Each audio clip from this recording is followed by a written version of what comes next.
Well, as I look back and with more knowledge, it actually started my first year of university. I got mononucleosis. I was really sick and really mad. Well, my biggest one was fatigue. Just flat out lie down flat, sleep if you can, until it passes, which would take days. It was crazy because I did not understand what was going on. I thought I had an illness or tried more something. Oh, the supplements. I've heard you talk about supplements. It's beyond imagination, the kind of stuff I put in my body, and it's done nothing. Oh, okay. So this narrows the field down a little bit. Let's get in a bit more because I sort of reviewed a couple of other programs and they didn't connect, but somehow you connected with me. I was getting results almost right away because I could believe what was going on, and everything will be great and you don't need to work so hard. I'm the one who sets the limits, not anybody Yeah. else. And I can do whatever I want when I want and experiment and see what's going on. And then I know I can always come back to the group. How's it going, Thrivers? Miguel here from CFS Recovery. In this video, we have Marilyn, who is 73 years old. She was dealing with CFS for quite a long time. She had it triggered in 1985. She was diagnosed on her 34th birthday. At the time, they called it EBV syndrome, which now we know is very similar, if not the same, as ME/CFS. And throughout the years, she would get better, get worse, sometimes was bedridden. But now she's doing great. She just came back from a family trip, right, where she had a reunion with her sisters, visited some wineries, even drank some wine, and she's absolutely crushing it. So, Marilyn, want to quickly introduce yourself to everybody on here? Hi, one of the blessed ones. I'm so glad I found you. I have been on this journey for 40 years, I guess, pretty well, and never understood that I could get better. So being a pusher, just like all of us are, I just kept going and kept falling flat on my face. And I have two kids who have a lot of special needs, so I have a lot of responsibilities there. Um, I worked in the workforce in human services, so I've always been doing stuff that has to do with people. And fortunately, when I got sick, I was in working in a community health center that almost got me. They got me as best as they could, so it was great. Mm, I had good support. yeah, yeah. So we'll dive deep into your journey, and I think this is going to be really powerful because you're 73 right now. You've turned all of this around in a relatively short period of time if you think about it, right? You found this or you started using this recovery system about a year ago, and already so much has changed even at the age of 73. So let's go back in time here, back to right before this started, or around that time when it started. You got that EBV that Mhm. happened. You got sick. What was it like catching that? Was it all of a sudden? Were there things leading up to that where your nervous system was on edge, or how did that look? Well, as I look back and with more knowledge, it actually started my first year of university. I got mononucleosis, and that is Epstein-Barr virus. Didn't know that at the time. Everybody was getting it, the kissing disease. And I was over it in 2 months and then just sailed on from there in my usual high powered way. And I guess I was out west working in Vancouver and in Calgary. And I just reached a point where it was time for me to come home and settle down and do whatever. I was working too hard. I really was. So I ended up getting an administrative assistant position at a community health center in Toronto. And I thought, this is great. I'm not the boss anymore, and I can just enjoy what I love to do. Well, the fall of 85, about five of us got the flu in the community health center. And there was all kinds of stuff flying around like, what this is sick building disease. That was the big days when they thought that was really where it was at. And then the paper started talking about yuppie flu or the yuppie plague. And at that time, what that meant was people in my age group, early 30s, who went to the gym 3 times a week, who had really interesting but stressful jobs. But we were labeled as lazy. Like, what's wrong with you? Why can you not get your face up off your desk? Why can you not walk? Why can you not sleep? Why is this flu not going away? So the other 3 folks got better, no problem whatsoever, but I did not. So my boss, who was fantastic, she just said, okay, there's something wrong here. You take 3 months off, see what you can find out, and we'll see in 3 months. So I did that. It didn't take 3 months. It took 9 months, 10 months to figure it out. So many tests, so many ultrasounds, blood work. It was crazy because I did not understand what was going on. I thought I had an illness, and I didn't realize that it was actually a dysfunctional programming in my brain that was trying to keep me safe. So I just keep pushing and pushing and pushing. So, well, the employment ended. She got me on long-term disability, one of the first people to do that in Toronto anyways. And that was marvelous. But then I decided that maybe I should go on a trip to Greece with a friend. I Trip to got Greece, you sick. said? Just sure. But like, you look back on it and go, are you nuts? And That here, was like, yeah, that's crazy. so here I am on this beautiful island, and I'm in bed sick, and my travel partner is just, what is wrong with you? Come on, let's go. And I couldn't. So I came back, and then after that, I thought it was a good idea to get engaged to be married. So that just came along, and then we planned the wedding over the next year. Got married in 87, went to Italy for a month, and I'm dragging my symptoms with me. So half the time I'm in bed. So I mean, a funny story is that I'm in this tiny town where my husband was born, and we were at this lunch, and I almost passed out. So because the heat, like, heat just affects me terribly, and I was exhausted, completely exhausted. Of course, they all thought I was pregnant, right? So this was great. Oh wow, isn't this wonderful? And I'm dying. So yeah, came back, did the got pregnant the following January. And for those of you who are thinking of getting pregnant, that's the best time that I ever felt well. I really did. I felt well when I was pregnant. I had 2 kids between 88 and 90, and a boy and a girl. They're both doing well, but they both have issues. Without getting into the weeds, bad health problems, developmental disability, whatever. So it required me to be on deck for my kids. And I didn't have the wherewithal to go back to work. So I started my own business. And that was the only way I could do it, so that I could be in complete control and still make some money. My daughter graduated from high school, and a couple years later, and there were no services for her. So we moved closer to family in Whitby, and from there on, it's just been amazing because her independence has gone from 0 to 100% pretty well. And so it's given me a bit of a breathing time. So about every 2 or 3 years, I'd crash. Well, if you decide you're going to move and you sell your house, you buy a new house, you renovate, and you move all within 1 month, guess what's going to happen? So down I went. Still don't get it, right? So that was in 14. So in 23, I actually got into a community health center in Oshawa that is run by the Canadian Mental Health Association. And that's my home base. Like, holistic medicine is what I'm all about. That's what I have been brought up in, what I've worked in.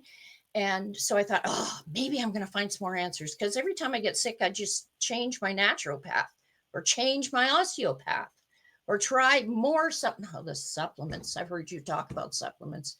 It's just, it's beyond imagination, the kind of stuff I put in my body, and it's done nothing. Yeah. So, yeah, so I ended up with a really great nurse practitioner. We spoke the same language. So she got me into cognitive behavioral therapy, mindfulness training, all that good stuff. Lasted for about 3 months. And then I was right back where I started from. The spring of, were lots of ups and downs, usually related to travel. I get sick when I came home and whatever, or a big stress like moving, which is all normal, right? So I Adjustment went to, period, right? pardon? At the time, I guess you didn't know that No, these were all adjustment periods, so you'd kind of push through it. no, I yeah, I actually wanna ask you, especially in those early days before the internet, because you couldn't research these no. things, and it's not like you would find this stuff in a library, right? What was going through your mind when you noticed you just couldn't function like other people, that you were always having to drag through the day because your energy was low and you'd get these flare-ups? Like, what was going through your mind at that time? I was just okay. So being endlessly curious, working in the medical system, knowing what could and could not be done at that point, and you're right, not having the internet, that's really a big deal. Um, I had researched it some, but there literally were only a couple of doctors around who even knew what that meant. And in Ontario, like, and so there were a couple of support groups, but we would go to a support meeting. There wouldn't be a facilitator there. It would just be a bunch of us sitting around. And I can remember very clearly saying, I can't even make a decision as to whether we're going to have peas or carrots tonight. That was Mm. my input. I remember that, saying that. Just bizarre. And then I joined another nondescript group in when I moved to Whitby, and it was all the same thing. I don't like that. That's not productive. And I know there's a lot of that stuff online, and I've managed to avoid it now. But I guess in the last 10 years, I've been mucking around a bit. But when I got back from Spain in 2024, I was really sick and really mad. And Mhm. I was going, okay, I'm 73 years old. When is going to be the best time to do this? Well, my daughter's off in her own apartment now, so she only comes home on weekends. So I said, okay, 5 days a week for the next year, I am going to just concentrate on me. I let go of all my volunteer work. My business wasn't that much at that point, so it was okay to let that slide. And I got on the internet and I saw a couple of programs, and one of them was yours. And there is your face, your lovely face, and you're talking away, and I am really sick. It's like a big blur. And you, this is really funny. When you were talking, you said XYZ for something. And I went, holy toot, he's Canadian. Let's hear more about this guy. And I like the 'Cause I way you said talk. Zed. Yeah, you said Zed.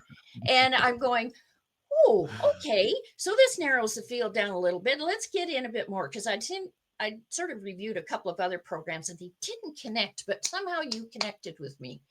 So I just went, I mean, I don't care anymore. This guy sounds like he knows what he's talking about. His story is very similar to mine. I probably should have been in the hospital in the first year I was sick, but I just crutched along, right? Um, Mhm. and so I listened to the outline of the program. I talked to the introductory person. And I said, give me all of it. Just, I want somebody to take care of me for once. I am sick and tired of doing all the leading and supporting in my life. So I just got on the program. I loved the modules. They all made total sense to me. And I talked to Adrienne, who was my coach, and she said, listen, I've spent my whole life yapping and, mentoring people and doing all that kind of stuff. My son's friends call me the Oracle. Isn't that weird? So, I mean, I'm just a regular person here. I want some me time. So I said, I probably won't talk too much on the calls in the first couple of months. I just want to listen. And she said, "That's okay. You do whatever you want to do." So I'd read like, I'm not that, because of my age, I'm not really all that great at following along in great long threads of conversations like but there were some that really grabbed me. So I got in on some of those. And then I started to talk as I got a handle on what was going on.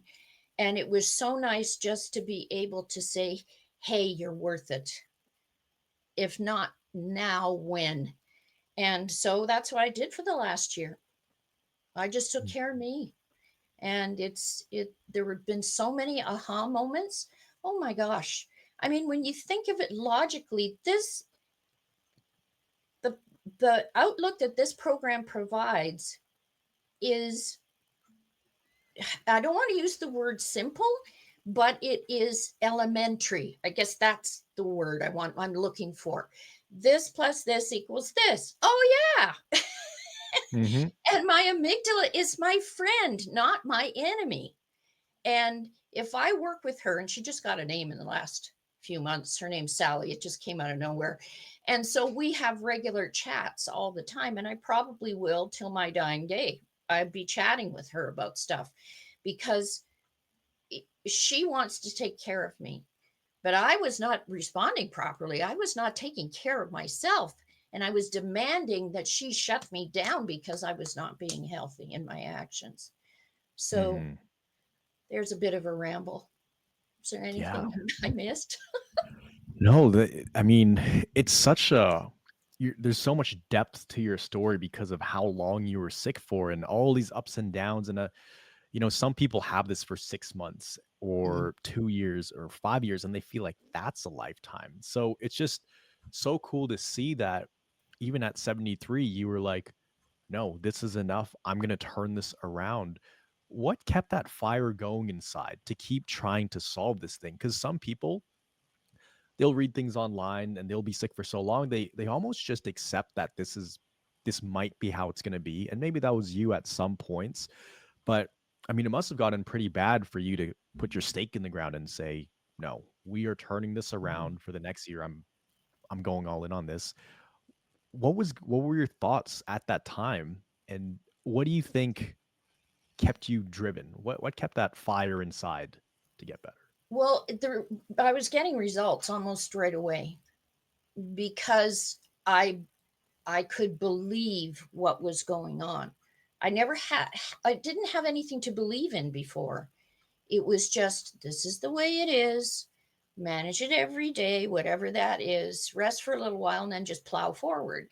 Um, and I had so many responsibilities right off the bat when I was married and had kids, and then ended up a single parent, that it was always had to be about others. And I would just disappear every once in a while. And as my kids got older, they protected me too. And I would just go into my cocoon for a while and sleep. And usually that fixed me up for a bit. But Mhm. looking back over it, there are so many times that if I had had the right frame of mind of understanding that how I responded to those symptoms, which are not illness, I'm not sick, I'm just screwed up. My amygdala's Is this the glitch? There's some glitch. misfiring, that's all. We're Yeah, not broken. yeah. Our computer program in our head is just gone because it said, "I don't trust you anymore. You're not behaving properly, so I'm going to frigging shut you down every time you do something like this because I Mhm, don't want you to die." Tigers out there, but I was providing some very tiger-like stuff for it to mhm. process. So Exactly, there you go. exactly. And in terms of symptoms, I mean, it might be hard to recall because you probably had so many throughout the years, but back in 2023 or 24, right around the time you went deep into this stuff, Yeah. what kind of symptoms were you experiencing? Well, my biggest one was fatigue. Just flat out lie down flat, sleep if you can, until it passes, which would take days. Then I would get, oh geez, I got 2 pages of them. Um, thigh pain, sweating, um, brain fog. Oh my goodness. And to this day, I still have trouble remembering names, but I know that's part of my age too. So, but still, it just entire blanks. Um, oh, digestive problems. I had H. pylori at one point, gastro infection, and it got better, but I didn't get better. The symptoms just kept on going, and I'm now off my medication for my stomach. Like that to me is magical. To understand that my amygdala was saying, I know you've had this infection before. I know it's gone, but you're not behaving properly. And I know you're vulnerable there. So I'm going to get you in your stomach no matter what. So I couldn't eat spicy food anymore. My daughter developed celiac. So we got out of the wheat thing. Um, Looking at dairy and going, should I do that or shouldn't I? And trying 5,000 different diets to get my stomach to stop from bloating out like a balloon and being uncomfortable. So,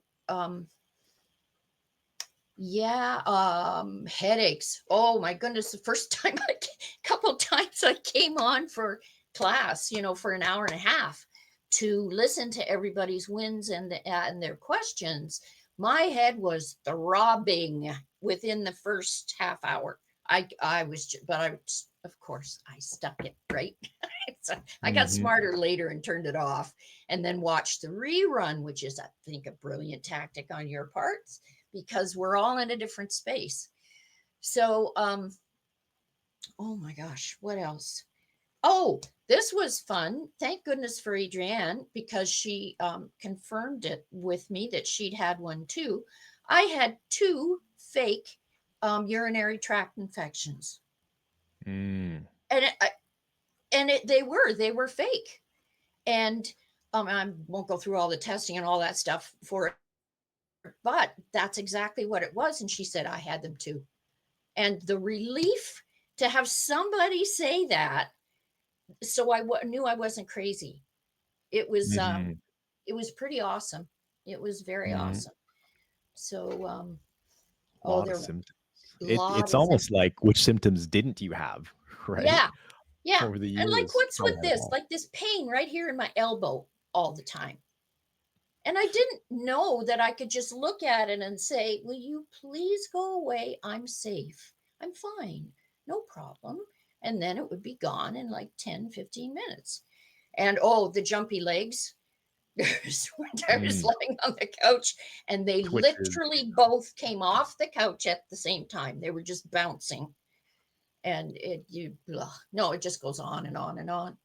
But you don't, Mm-hmm. I learned how not to look at them anymore and just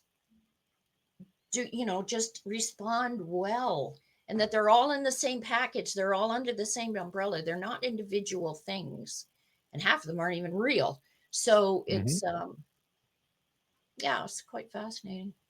Yeah, no, it's wild. You probably had a whole Rolodex of symptoms that your brain could pull from. After all those years, it has so many tools in its pocket to keep you in this survival mode. So many symptoms it could just deploy, Yeah, and different cocktails of symptoms and formulas of adjustment periods. Um, in it's terms nuts. of the mindset side of things, you know, was there ever a time in the 80s, 90s, early 2000s where you thought that this might be forever, like that you could actually get better because there weren't a lot of resources out there? Did that ever cross your mind? Oh yeah, and I probably displayed that too. Like it's called, like I would just, it was like a denial thing. This is who I am. I don't know how to get better. Nobody can tell me how to get better. So I just have to live with it. And I had a number of friends who just said, they would just say, oh, you're just a survivor, Marilyn. And when I heard that, it was like, oh, thanks. I'm glad you think I'm dealing well with things, but being a survivor is not what I want. I want to No. thrive. And that's why I liked your language too. It was like, no, I want to be a thriver. I want to have control over my life. um, I got lots to offer still. Hmm. Absolutely. And a lot of people, especially in their uh, in their older ages, 50, 60, 70, even 80, there is this misconception that the higher you are in age, the more difficult it is to recover. But you kind of just disprove that with the last year of progress that you've made. So how how was it dealing with all this stuff for so many years and having these new ideas come in and learning about this stuff? Was it easy to let go of old beliefs you had around this illness? And what was that like? Was there some resistance being open there, to this there stuff? was a little bit of resistance in the beginning because my brain was going, hey, this makes sense, but my body was just so sick. And my amygdala was saying, don't be ridiculous. You're not going to get better. It's that old voice, right? Mhm. That it took a long time for me to understand that that voice was not me. Even with all the meditative training I've had and the mindfulness stuff and everything. I mean, heck, I used to teach stress management years ago. Um, but to really understand that that's not me back there, it's a protective device. That's it. So that was tremendously liberating. Mhm. But um, the one thing that's a little difficult is when you're going through that transition is how you relate to family and close friends. Because when I finally realized what this was, I fired an email off to everybody who was important to me and said, listen, I'm disappearing for a year. This is what I'm going to be doing. And this is why I've been sick for so long. And a lot of people wrote back to me and they were absolutely thrilled. But you know who wasn't? My family, of course, because they're all have hypersensitive nervous systems. And and one of them, eh, two, three, four of them, they were sort of going, oh, this is a bunch of woo woo. What are you talking about? This is you off on one of your tangents again. I'm going, nope, it isn't. And then Mhm. I learned to shut my mouth and just carry on. Yeah. I realize that too. I stopped explaining it to people. Even when people would ask me, I realized they would ask me out of politeness of, "Oh, Yeah. I heard you were sick. How's that thing going?" And no matter what I said, they kinda cared, but they didn't need to know the details because 'cause they're just Mhm. asking out of courtesy. So I've tried explaining it to them, and you could see, like, the deer in the headlights look in their Yes. face, and they're like, "Okay, I'm wasting my energy trying to explain a hypersensitive nervous system in 60 seconds to this person." So I'm just like, Yeah. "Yeah, I'm okay. I'm doing solid. I'm doing great, actually." I would usually just say that. Yeah. It got to that point. Yeah. It Um, does. but for you, I know you did a lot of research online. You came across our channel and also other different Mhm. potential solutions out there. I'm curious, why did you choose CFS recovery? Was there anything in particular um, that drew you to us, or just the way we explained it made sense? What stuck out for you? Well, the way you explained it was simple and straightforward. No gimmicks, just this is the scientific information.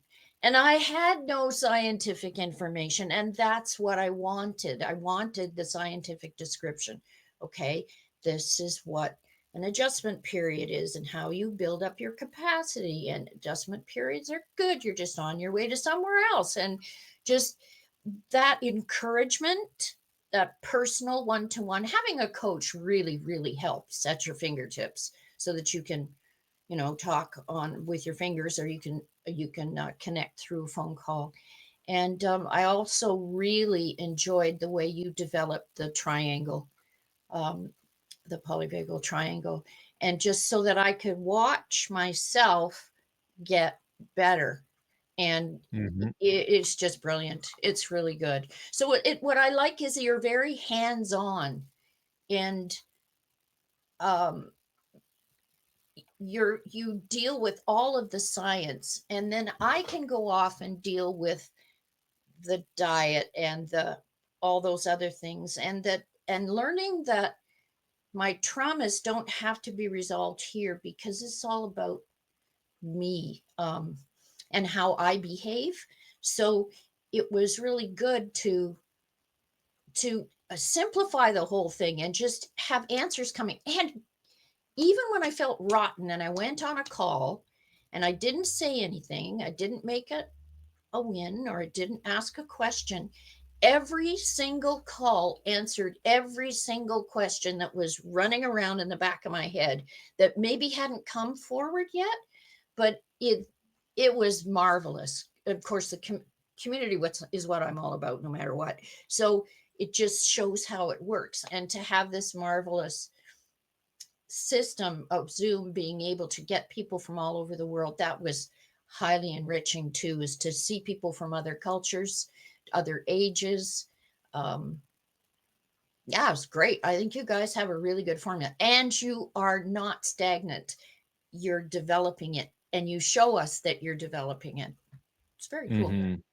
Yeah, thank you. And yeah, that is a huge part of it. It's almost like a recovery mastermind, all of those group calls. Mhm. Because, I mean, some people don't even say anything on those calls. They're just sitting back, but listening in, trying to soak everything up like a sponge. Yeah. And other people are asking questions you don't even, like you said, you don't even realize, oh, actually, I was kind of curious about that, but I didn't think to ask that. But I deal with that exact same thing, and now I have the answer to it. So every call you're walking away from it with, one or two golden nuggets that you can implement right away. And over time, that compounds to where you internalize the concepts. And just the more you understand it, the more you have the answers, the less emotional you can be Yes. about the symptoms. So you no longer spiral, right? Mhm. If you had to pick like the top two or three golden nuggets you could give somebody for recovery? I know there's so many, but let's say if someone's watching this right now, they're very lost, don't know what to do. Uh, what are some golden nuggets or recovery strategies that really helped you? Like for some people, it's just responding well that helped them the most, or understanding progress cycles and adjustment periods, Mhm. or something else. Is there anything that sticks out that helped you the most? There was one video that you had, and it was a great big boulder, and there was a guy who had put all kinds of nails in it, and he was Mm, hammering at it, hammering, hammering, hammering.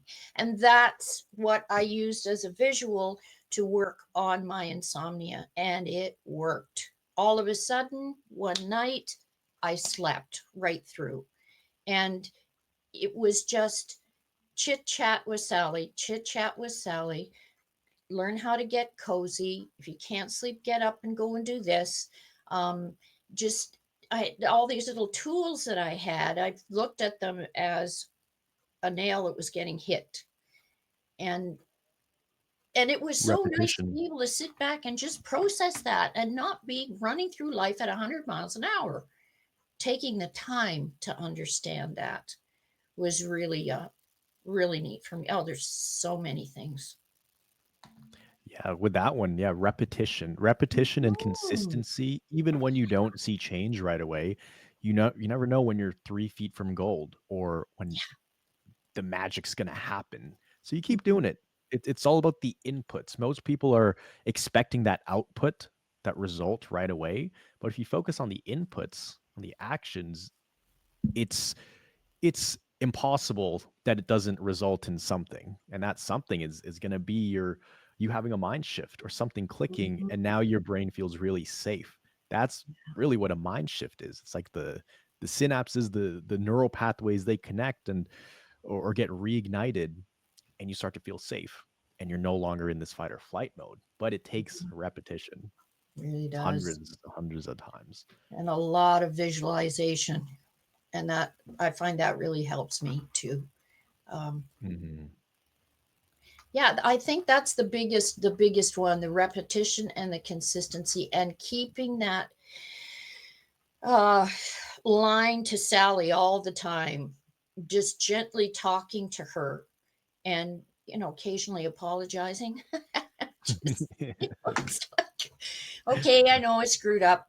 I know what I have to do. This is what I'm going to do, and I will be safe, and everything will be great, and you don't need to work so hard. Yeah, that really really helps. Is the Mhm. visualization. Yeah. And what would you tell yourself during adjustment periods and flare-ups? Like, how did you handle them? What was the internal dialogue like? Um, most people, it sounds quite similar. It's like reminding yourself, it's just the nervous system. This is just a Mhm. glitch, like detaching emotionally from the symptoms, trying to look at it as just feedback from the body. Yeah. But um, I'm sure people are curious. How did you handle those flare ups? Well, after I did my nudging and I got my adjustment period, I looked at it as a gift because I was on the way to more capacity. And and then I said to myself, okay, there's stuff around here that I really like to do that I haven't been able to do. So why don't I go off and do something that isn't too stressful for brain or emotion or physical and just enjoy that? And I, I kind of dove into the 60s and 70s TV series, um, which are way before your time, but they're much more gentle. And there's not as much as many explosions, banging, and crashing going on. So at 3 o'clock in the morning, when you can't sleep and you're sitting up, cozy on the couch, you can watch a show for half an hour, and I can feel my system just relaxing, and then I know I can go back to bed and sleep. So Hmm. yeah, and I've discovered some really fun things to do, and I'm the one who sets the limits, not anybody Yeah. else. And I can do whatever I want when I want, and experiment and see what's going on, and then I know I can always come back to the group and say, "Am I nuts, or did this really happen?" Or I can't get a handle on this. I really need some help. Hmm. Yeah. Yeah. And you've come such a long way, and you've internalized a lot of the concepts. So, that really helped you make a lot of the changes come from the inside, essentially. A lot with how our brain is functioning and operating, and the way we reframe symptoms, the way we reframe even just the whole identity of CFS. Like, I remember once my doctor showed this stuff to me, I no longer saw myself as, oh, I got CFS. I got this thing. This illness that I have. It's attached to this thing that you can't solve. It wasn't that anymore. It was just a hypersensitive nervous system, like a Mhm. glitch, right? So reframing that is huge. For where you are right now, what would you say is different today than maybe a year and a half or 2 years ago when you were in the trenches? What would you say is different? Let's start physically first, and then we'll go into maybe mentally, how Oh, differently you see I things. have a lot more endurance. Walking was really quite fascinating for me there for a while. It would be like 5, 10 minutes. That would be it. I must admit, all this heat this summer has not helped much um, for distance walking and whatever, but it's the number of steps I get in. It doesn't matter whether it's inside or outside or whatever. So I've gotten steadily better. And one of my North Stars was to get back in the swimming pool, and I have. And I was really kind of surprised at myself the first time I went back to the pool, because I was a lifeguard many moons ago, and I loved doing lengths and those kinds of things, but I just took it easy and observed what was going on around me, and it would just felt so good. And as a result, I didn't pay for it afterwards. So I'm gradually getting back into it because my strength, and also this lovely weight that I put on that fortunately everybody else has done too, um, which it was so great when somebody said to me, "It's your amygdala that's done that too. It's all right. The weight will fall off. No Just problem." blame it. Everything's the amygdala. Yeah, that's right. It's a symptom. Yeah, sure. Okay. Yeah, I get it. And I'm going to choose to believe that. So, but no, the weight has started falling off. I'm just really in my first month of looking at, okay, this is great. I've got some strength to build. That's what I want to do now. And no, not getting hijacked every 5 minutes by some symptom that tries to knock me out. And being able to forget that you're sick. Like when I was away with the reunion with my sisters, I didn't even remember I was sick until they asked me, knowing that I was coming to the end of a year, how I was doing. But I could frame it so that it wasn't this great big deal. And it Mhm. was, they appreciated it. They really did. So, Yeah, yeah, so that's where I'm at right now. It's building strength, enjoying life. Um, yeah, that's it's awesome. wonderful. Yeah, your nervous system is much more resilient and adaptable now, and that's a great physical growth and in capacity there. In terms of like mindset, because a lot of people, when they start to come out of this illness or this glitch of the nervous system and they start reintegrating back into the world, they kind of go into the world with a different lens. They see things quite differently. They also respond differently. They've improved some habits that they've had for so long. So, what would you say is different now, personality wise, or even just mentally and emotionally, than even just a year or two ago? I'm not running like a hamster in a wheel, you know. My brain isn't running as fast. Um, it's not. I don't have any great expectations every day. I've cut my task list in half. Um, I challenged myself a month ago and um, organized a family reunion uh, at a very nice place where I do my volunteer work. It's got a lovely room and I said, okay, I'm going to delegate this entire thing because I've done this before and done the whole thing myself. And I've farmed out all the food. I got my daughter to and her support worker to do all the invitations, all the planning, all the shopping for it, and all I had to do is a big pot of meatballs. That's all I did. So and it was great just to float around 29 people talking because we're all in the same family, right? So I'm looking and seeing, oh my gosh, 90% of us have a hyperactive nervous system. And then you go, okay, shut that off. Just go around and enjoy yourself and just touch on one person at a time. And the only symptom I had during that entire time was a flushed face. That was it. That's all I had. I did just fine. I was great. I was great the next day, a little tired the next, but I just, and I got feedback too, because I didn't tell them what I was doing. And they just said, you look great. And that's all I needed to know. It That's was wonderful. amazing. Success. That is amazing. And now do you feel like you're coming back into the world, seeing things differently? Yes. Because yeah, I wanna hear more about that, Yeah. and it's really Okay. cool, especially just knowing that the brain can change regardless of age. Because again, I really wanna harp on it because that's one of the biggest, I guess, roadblocks for people in their 60s or 70s.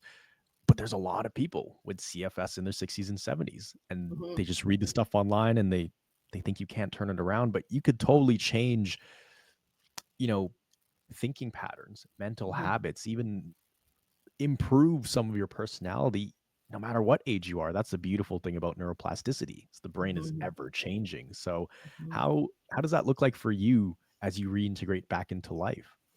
Well, first of all, I think I'm more present in the moment. Um, I take things as they come. I don't do as much anticipating what's going to go wrong. What do I have to do in the next hour? All that stuff. Just, I'm the one who makes my to do list. So I can control all that. That's my responsibility. It isn't about anybody else's expectation. It's my expectation. So I've gotten pretty good at that.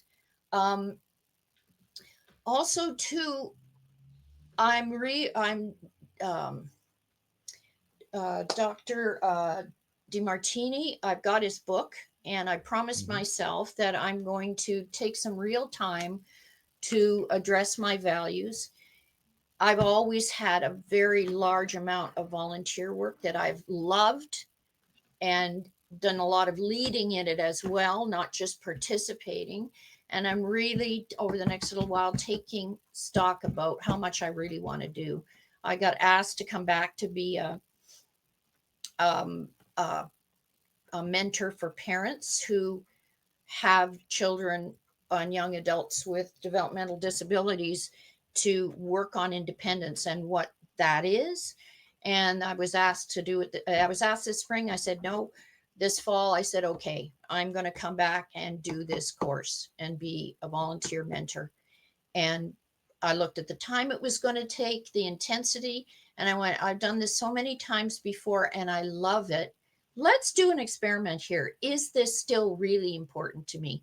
My gut tells me it is, but I want to go out there and practice and see how I respond.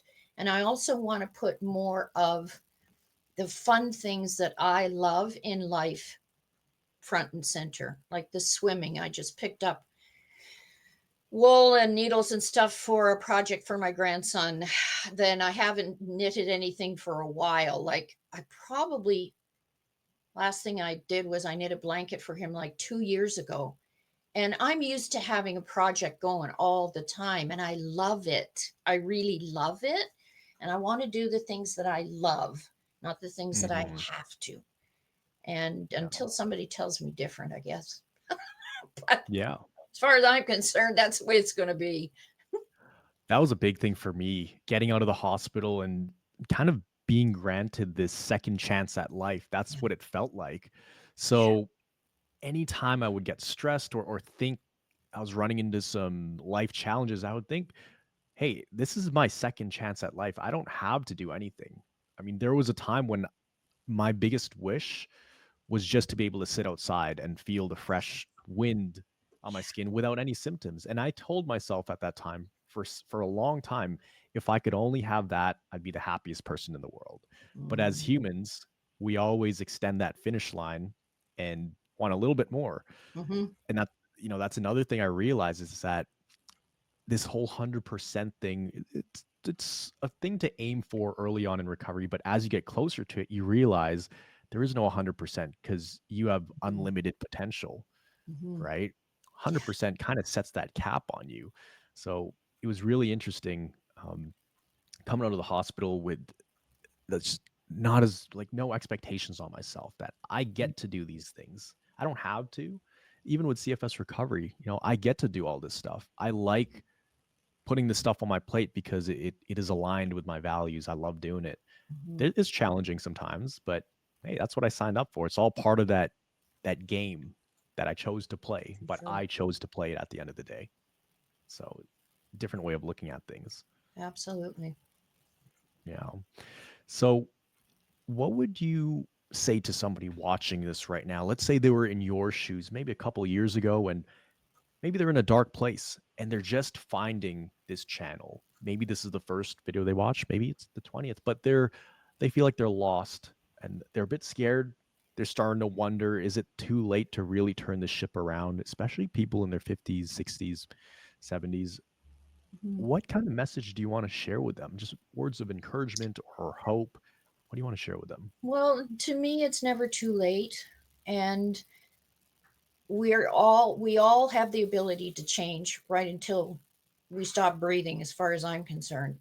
And that is also a way to keep you going, is to have that attitude, is to keep you, the expression to keep you young. And it's, if you see something like this and it clicks with you, if this is the program for you, if there's something in your gut, and it's a gut thing, it's not a brain thing, it's a gut thing. That's what it was for me. It was like, I don't care. This feels good. I'm going to do it. And you can do it at different levels. I decided to jump right into the pool and do all of it. And you can start off small. And if finances are an issue, you can figure out what level you can sit at the best to get the information you need. And all your levels have all the basic information. So it's just the amount of direct personal Yeah. support that varies as you go through. So um, take a chance. I'm so glad I did. I have never for 1 second uh, regretted making this journey, and it's still going on. It's great. Yeah. That's amazing. And my last question, I guess it's kind of rhetorical because you kind of answered it. Would you say it's been a good investment so far? Oh, yes. And I signed up for school just to keep my feet in, and and let's see what happens after that. We shall see. But I don't want to stop. I really feel the need to connect with the community. I mean, it's just been 8 days since I totally forgot to write in my book, my gratitude journal, recording my questions and whatever. I just totally forgot about it. I just realized it last night. Their pages are blank. And I'm going, well, that's good. That means I'm living life. Mm-hmm. So it's worth it. It's really worth it. Take a try. I mean, it's not like you're committing yourself forever and ever. You can get in, you can get out, you can go, you can come back. Um, and I've noticed a lot of people who I've met through this program, some of them have stopped and started and over and under and been gone to another program and come back and do whatever. But I did not feel the need to go to another program. I was satisfied through the whole thing. That's what Yeah. I needed. Thank you.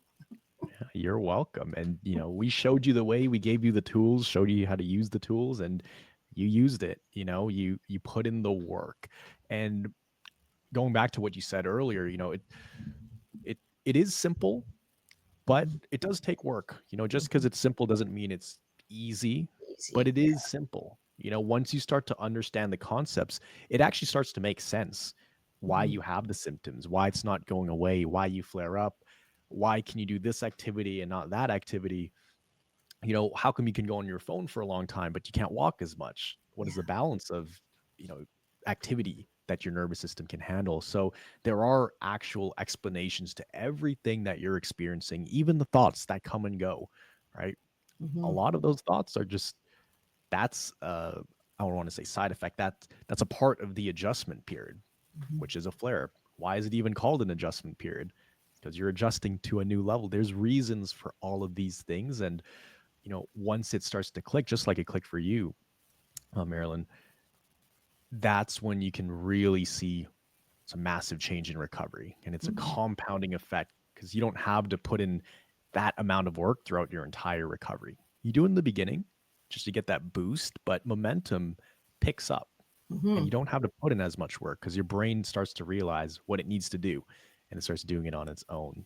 So, yeah, this has been a great conversation, Marilyn. Is there anything else that you want to share with these folks, or you feel like you pretty much covered everything?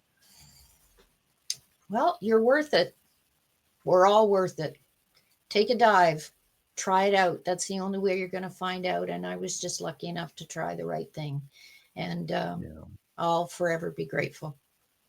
Amazing. And I'm so excited to see where you are in like 3, 6, 12 months from now, because we'll do another recovery update interview down the road just to Okay. see how much more you've grown.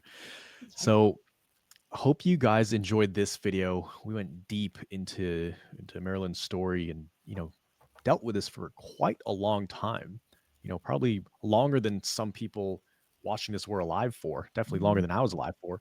So it's been quite the journey for you. I'm really happy we were able to help you wrap up that journey of CFS, close a chapter on that, and start to open up this new chapter of life because you got plenty of years left, plenty of Mhm. experiences to be had. And this is the exciting part.